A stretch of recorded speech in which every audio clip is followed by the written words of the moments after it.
D Shivakumar ಅವರ ಒಂದು ಕನಕಪುರ ಒಂದು ಇದರಲ್ಲಿ ಹೋದಾಗ ತುಂಬಾ ಆಡಿ ಹೊಗಳುತ್ತಾರೆ ಸೊ ಅಂತ ಹೇಳಿ ಸಾಕಷ್ಟು ಕಾಮೆಂಟ್ಸ್ ಬಂದಿತ್ತು. ಸೊ ನಾನು ಸಿಎಂ ಆದ್ರೆ ಅಂತ ಹೇಳಿ ಉಪೇಂದ್ರ ಅವರು ಒಂದ್ ಕಡೆ ಹೇಳಿದ್ದಾರೆ. ಸೊ ಅಂದ್ರೆ ನಾನು ಆತರ ಬಯಸ್ತಾ ಇದ್ದೀನಿ, ನನ್ನ ಒಂದು ಆಲೋಚನೆ ಆತರ ಇದೆ ಅಂತ ಹೇಳಿ ಉಪೇಂದ್ರ ಅವರು ಮಾಡ್ತಾರೆ. ಅಂದ್ರೆ ಸಾಕಷ್ಟು ಅವ್ರು ಮೋದಿ ಅವರ ಒಂದು ಉದಾಹರಣೆನೂ ಕೂಡ ಕೊಟ್ಟಿದ್ದಾರೆ. ಕೆಲವೊಂದು ಸಂದರ್ಶನದಲ್ಲಿ ಮೋದಿ ಅವರು ಕೆಲಸ ಮಾಡಿದ್ದಾರೆ ಹಾಗೆ ಹೀಗೆ ಅಂತ ಹೇಳಿ. ಸೊ ಅಂದ್ರೆ ಇಲ್ಲಿ ಏನ್ ಹೇಳಕ್ ಹೊರಟೆ ಅಂದ್ರೆ ಎಲ್ಲಾ ಪಕ್ಷಗಳು ಟ್ರಾನ್ಸ್ಪರೆನ್ಸಿ ಅಂಡ್ ಅಕೌಂಟಬಿಲಿಟಿಯನ್ನ ಮಾಡ್ಲಿ, ಜೆಡಿಎಸ್, ಕಾಂಗ್ರೆಸ್, ಬಿಜೆಪಿ. ಸೊ ಅದೆಲ್ಲ ಮಾಡಿದ್ರೆ ಅವರ ಇಂಟ್ರೆಸ್ಟ್ ಪುಸ್ತಕಗಳ ಬಗ್ಗೆ ಮಾತಾಡ್ತಾರೆ. ಈ ಒಂದು ಪಾಡ್ಕಾಸ್ಟ್ ಅಲ್ಲಿ ಮಕ್ಕಳ ಎಜುಕೇಶನ್ ಯಾವ ರೀತಿ ಇರಬೇಕು, ಮಕ್ಕಳನ್ನ ಬೆಳೆಸ್ತಕ್ಕಂತ ಕೆಲಸ ಯಾವ ರೀತಿ ಇರಬೇಕು ಅಂತ ಮಾತಾಡ್ತಾರೆ. ದುಡ್ಡು ಇರಬೇಕು, ದುಡ್ಡಿಂದನೇ ಯಾಕೆ ಓಡ್ತೀವಿ. ಸೊ ಈ ರೀತಿಯಾಗಿ ಅಂದ್ರೆ ಪ್ರಜಾಕೀಯ ಲೈಫ್ ಬಗ್ಗೆ, ಟೆಕ್ನಾಲಜಿ ಬಗ್ಗೆ, ಆಮೇಲೆ ಆಡಿಯನ್ಸ್ ಕ್ವಶನ್ಸ್ ಗಳಿಗೆ ಇಂಟರಾಕ್ಟ್ ಅಂದ್ರೆ ಆತ್ಮ ಪರಮಾತ್ಮ ಇವೆಲ್ಲ ವಿಚಾರಗಳನ್ನ ಚರ್ಚೆ ಮಾಡಿದ್ದಾರೆ. ಆದ್ಮೇಲೆ ನಮಸ್ಕಾರ. ಸೊ ಇವತ್ತು ನಾನು ಮಾತನಾಡ್ತಾ ಇರ್ತಕ್ಕಂಥ ವಿಚಾರ, ಇವ್ರು ಏನಿದಾರಲ್ಲ ರ್ಯಾಪಿಡ್ ರಶ್ಮಿ ಅಂತಕ್ಕಂತ ಆ ಒಂದು ರಶ್ಮಿ ಅನ್ನೋರ ಚಾನಲ್ ಅಲ್ಲಿ, ಯೂಟ್ಯೂಬ್ ಚಾನಲ್ ನಲ್ಲಿ ಉಪೇಂದ್ರ ಸರ್ ಒಂದ್ 2 ಪಾಡ್ಕಾಸ್ಟ್ ಗಳನ್ನ ನೋಡಿದೆ. ಅಂದ್ರೆ ನಿಯರ್ ಬೈ 1 hour. ಅಂದ್ರೆ ಪ್ರಜಾಕೀಯದ ಬಗ್ಗೆನೂ ಇತ್ತು, ಅವ್ರ ವೈಯಕ್ತಿಕ ವಿಚಾರಗಳು ಇದ್ದು. ಸೊ ಅಂದ್ರೆ ಅವ್ರ ಪರ್ಸನಲ್ ಆಧ್ಯಾತ್ಮ ಎಲ್ಲಾ ವಿಚಾರಗಳಿದ್ದು. ಮತ್ತೆ ಅವ್ರ ನಾನು ಸಿಎಂ ಆದ್ರೆ ಅಂತಕ್ಕಂತ ಒಂದು ಆನ್ಸರ್ ಅನ್ನು ಕೂಡ ಮಾಡಿದ್ದಾರೆ. ಸೊ ಜೊತೆಗೆ ಡಿ ಶಿವಕುಮಾರ್ ಅವರೊಟ್ಟಿಗೆ ಒಂದು ಕಾರ್ಯಕ್ರಮದಲ್ಲಿ ಭಾಗವಹಿಸಿದಾಗ ಕನಕಪುರ ಅನ್ಸುತ್ತೆ ಆ ಒಂದು ಇದರಲ್ಲಿ ಒಂದು ಫಂಕ್ಷನ್ಸ್ ಅಲ್ಲಿ ಅಟೆಂಡ್ ಆಗಿದ್ರಿ ನೀವು, ಪ್ರಜಾಕೀಯದ ವಿಚಾರ ಮಾತಾಡ್ತೀರಾ, ರಾಜಕೀಯದ ಒಂದು ಇದಕ್ಕೆ ಅಂತ ಹೇಳಿ ಈ ಎಲ್ಲ ಚರ್ಚೆಗಳು ಆ ಒಂದು ಪಾಡ್ಕಾಸ್ಟ್ ಅಲ್ಲಿ ನಡೀತು. ಸೊ ಅಂದ್ರೆ ಒಂದಿಷ್ಟು ಸಿಂಪಲ್ ಆಗಿ ಆ ಒಂದು ಪಾಡ್ಕಾಸ್ಟ್ ನ ಒಂದು ಸಮ್ಮರಿಯನ್ನ ನಾನು ಮಾತನಾಡೋದಕ್ಕೆ ಬಂದೆ. ಸೊ ಇಲ್ಲಿ ಪ್ರಜಾಕೀಯದ ವಿಚಾರ ಈಗ ಆಲ್ರೆಡಿ ನಾನು ಮಾತನಾಡಿದೀನಿ. ಸೊ ಏನಂತಂದ್ರೆ ಎಲ್ಲಾ ಪಕ್ಷಗಳು ಆ ಒಂದು ಇದನ್ನ ಅಳವಡಿಸ್ಕೋಬಹುದು. ಅಂದ್ರೆ ಸಿಂಪ್ಲಿಫೈ ಆಗಿ ಏನಂತಂದ್ರೆ ಅವರೇ ಉಪೇಂದ್ರ ಅವರ ಒಂದಿಷ್ಟು ವಿಚಾರಗಳು ಮತ್ತೆ ನನ್ನ ಒಂದು ಅನಾಲಿಸಿಸ್ ಒಂದು ಇದನ್ನ ನಾನು ಹೇಳೋದಾದ್ರೆ, ಸೊ ಈಗ ಅವರು ಕೂಡ ಅದನ್ನ ಹೇಳಿದ್ದಾರೆ. ಸೊ ಏನಂದ್ರೆ ಟ್ರಾನ್ಸ್ಪರೆನ್ಸಿ ಅಂಡ್ ಅಕೌಂಟಬಿಲಿಟಿ ಅಂದ್ರೆ ಹೊಣೆಗಾರಿಕೆ ಜವಾಬ್ದಾರಿಯ ಒಂದು ವಿಚಾರಕ್ಕೆ ಏನು ಇದೆ. ಸೊ ಈಗ ಒಂದು ಉದಾಹರಣೆಗೆ ನನ್ನ ಕ್ಷೇತ್ರದಲ್ಲಿ ಅಥವಾ ನಿಮ್ಮ ಕ್ಷೇತ್ರಗಳಲ್ಲಿ ಮೊದಲು ಒಂದು ಪಕ್ಷ ಟಿಕೆಟ್ ಕೊಡೋದಿಕ್ಕೆ ಅಥವಾ ಒಂದು ಪಕ್ಷ ಒಬ್ಬ ಕಾರ್ಮಿಕನನ್ನ ಆಯ್ಕೆ ಮಾಡೋದಕ್ಕೆ ಫಸ್ಟ್ ಪ್ರಿಫರೆನ್ಸ್ ಜನ ಆಯ್ಕೆ ಮಾಡಬೇಕು, ಮೊದಲನೇದು. ಸೊ ಸೆಕೆಂಡ್ ಅದು ಆಯ್ಕೆ ಆದ ನಂತರ, ಅದು ಚುನಾವಣೆ ಗೆದ್ದ ನಂತರ, ಚುನಾವಣೆ ಅಂದ್ರೆ ಅವನಿಗೆ ಕೆಲಸ ಕೊಡೋದಕ್ಕೆ ಅವ್ರು ವೋಟ್ ಹಾಕಿ ಅವ್ನು ವೋಟ್ ಮಾಡಿ ಒಂದ್ ಕೆಲಸ ಕೊಟ್ಟಾದ ನಂತರ ಅವ್ನ ಕೆಲಸ ಯಾವ ರೀತಿ ಮಾಡ್ತಾನೆ, ಏನು ಟ್ರಾನ್ಸ್ಪರೆನ್ಸಿ ಜೊತೆಗೆ ಅವರ ಅಭಿಪ್ರಾಯಗಳನ್ನ ಸಂಗ್ರಹಿಸ್ತಕ್ಕಂಥದ್ದು, ಜನರ ಒಂದು ಬೇಡಿಕೆಗಳು ಏನಿದೆ, ಏನು ಎಷ್ಟು ದುಡ್ಡಿದೆ, ಎಷ್ಟು ಫಂಡ್ ಇದೆ, ಎಲ್ಲಿಗೆ ಇದ್ ಮಾಡ್ಬೇಕು, ಇದೆಲ್ಲ ಒಂದು ಇದು ಬರುತ್ತೆ. ಸೊ ನಾನು ಸಿಎಂ ಆದ್ರೆ ಅಂತ ಹೇಳಿ ಉಪೇಂದ್ರ ಅವರು ಒಂದ್ ಕಡೆ ಹೇಳಿದ್ದಾರೆ. ಸೊ ಅಂದ್ರೆ ವಿಧಾನಸೌಧದ ಮುಂದೆ ಒಂದು LED ಪ್ಯಾನಲ್ ಹಾಕಿ, ಸೊ ಇನ್ನರ್ ಅಂದ್ರೆ ಒಳಗಡೆ ಏನೇನ್ ನಡೆಯುತ್ತೆ ಅದು ಟ್ರಾನ್ಸ್ಪರೆನ್ಸಿ ಅಂಡ್ ಅಕೌಂಟಬಿಲಿಟಿ ಬರ್ತಕ್ಕಂತ, ಅಂದ್ರೆ ನೇರ ಪ್ರಸಾರ ಮಾಡ್ತಕ್ಕಂತ ಒಂದು ಇದು ಬರಬೇಕು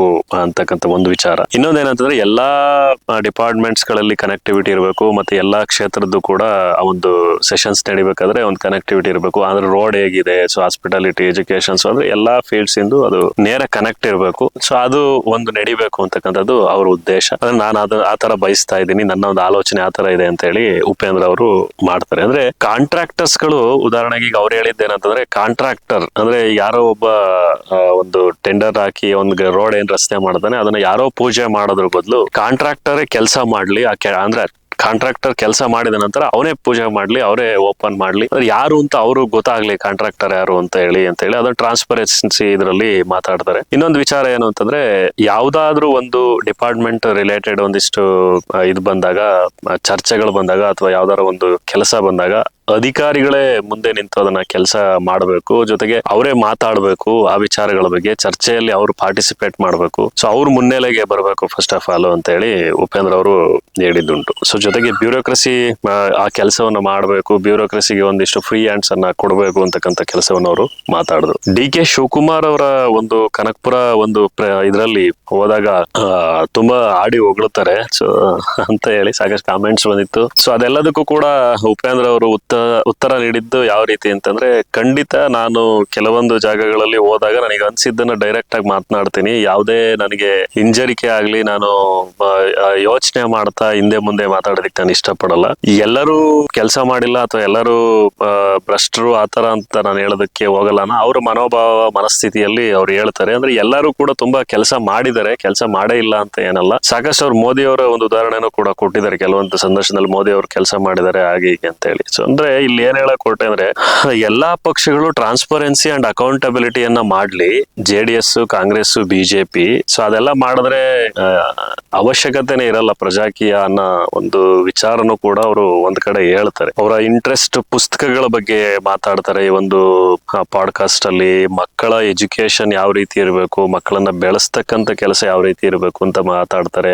ಜೊತೆಗೆ ಅವ್ರ ಚಿಂತನೆಗಳ ಬಗ್ಗೆ ಮಾತಾಡ್ತಾರೆ. ಅಂದ್ರೆ ಒಂಟಿಯಾಗಿ ಇರೋದು ಕಷ್ಟನಾ ಅಥವಾ ಜನಗಳ ಜೊತೆ ಇರೋದು ಒಂದು ಕಷ್ಟನಾ, ಆ ಒಂದು ವಿಚಾರಗಳನ್ನ ಚರ್ಚೆ ಮಾಡ್ತಾರೆ. ಆಮೇಲೆ ರಶ್ಮಿ ಅವರು ಸಾಕಷ್ಟು ಆಡಿಯನ್ಸ್ ಕೇಳಿರೋ ಪ್ರಶ್ನೆಗಳಿಗೆ ಉತ್ತರವನ್ನ ಕೊಟ್ಟಿದ್ದಾರೆ. ಸೊ ಇನ್ನೊಂದೇನು ಅಂತಂದ್ರೆ ಟೆಕ್ನಾಲಜಿ ರಿಲೇಟೆಡ್ ತುಂಬಾ ಚೆನ್ನಾಗಿ ಮಾತಾಡಿದ್ದಾರೆ. ಬ್ಲಾಕ್ ಚೈನ್ ಟೆಕ್ನಾಲಜೀಸ್ ಬಗ್ಗೆ, AI ಬಗ್ಗೆ, ಸೂಪರ್ AI ಬಗ್ಗೆ ಮಾತಾಡಿದ್ದಾರೆ.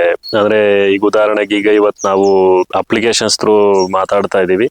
ಫ್ಯೂಚರ್ ಅಪ್ಲಿಕೇಶನ್ಸ್ ಇರಲ್ಲ, ಎಲ್ಲಾ ಅಪ್ಲಿಕೇಶನ್ಸ್ ಇಂಟಿಗ್ರೇಟೆಡ್ ಆಗಿರುತ್ತೆ. ನಾವು ಬರೀ ಜಸ್ಟ್ ಅದನ್ನ ಟೈಪ್ ಮಾಡಿದ್ರೆ ಒಂದು ಟ್ರಿಪ್ ಹೋಗ್ಬೇಕು ಅಂದ್ರೆ ಎಲ್ಲೆಲ್ಲಿ ಹೋಗ್ಬೇಕು, ಫ್ಲೈಟ್ ಟಿಕೆಟ್ ಇಂದ ಹಿಡಿದು ಟ್ರೈನ್ ಟಿಕೆಟ್ ಇಂದ ಹಿಡಿದು ಅಲ್ಲಿ ಇಳಿದಾಗ ಕ್ಯಾಬ್ ಇಂದ ಹಿಡಿದು ಎಲ್ಲಾ ವಿಷಯಗಳು ಒಂದೇ ಇದರಲ್ಲಿ ಇಂಟಿಗ್ರೇಟೆಡ್ ಆಗಿ ಅದು ಬರುತ್ತೆ.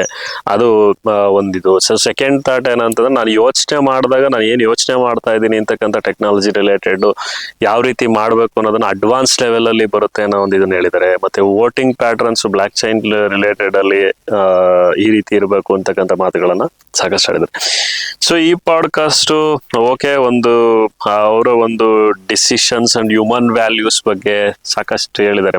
ಮನುಷ್ಯ ಅಂದ್ರೆ ಎಷ್ಟು ದುಡ್ಡು ಇರಬೇಕು, ದುಡ್ಡಿಂದನೇ ಯಾಕೆ ಓಡ್ತೀವಿ. ಸೊ ಈ ರೀತಿಯಾಗಿ ಅಂದ್ರೆ ಪ್ರಜಾಕೀಯ ಲೈಫ್ ಬಗ್ಗೆ, ಟೆಕ್ನಾಲಜಿ ಬಗ್ಗೆ, ಆಮೇಲೆ ಆಡಿಯನ್ಸ್ ಕ್ವಶನ್ಸ್ ಗಳಿಗೆ ಇಂಟರಾಕ್ಟ್ ಅಂದ್ರೆ ಆತ್ಮ, ಪರಮಾತ್ಮ, ಇವೆಲ್ಲ ವಿಚಾರಗಳನ್ನ ಚರ್ಚೆ ಮಾಡಿದ್ದಾರೆ. ಆಧ್ಯಾತ್ಮದ ಬಗ್ಗೆ ಚರ್ಚೆ ಮಾಡಿದ್ದಾರೆ. ಟೆಕ್ನಾಲಜೀಸ್ ನಾನೀಗ ಆಲ್ರೆಡಿ ಹೇಳಿದೆ, ಅದ್ರ ಬಗ್ಗೆ ಚರ್ಚೆ ಮಾಡಿದ್ದಾರೆ. ಹ್ಯೂಮನ್ ವ್ಯಾಲ್ಯೂಸ್ ಇದ್ರ ಬಗ್ಗೆ ಚರ್ಚೆ ಮಾಡಿದ್ದಾರೆ.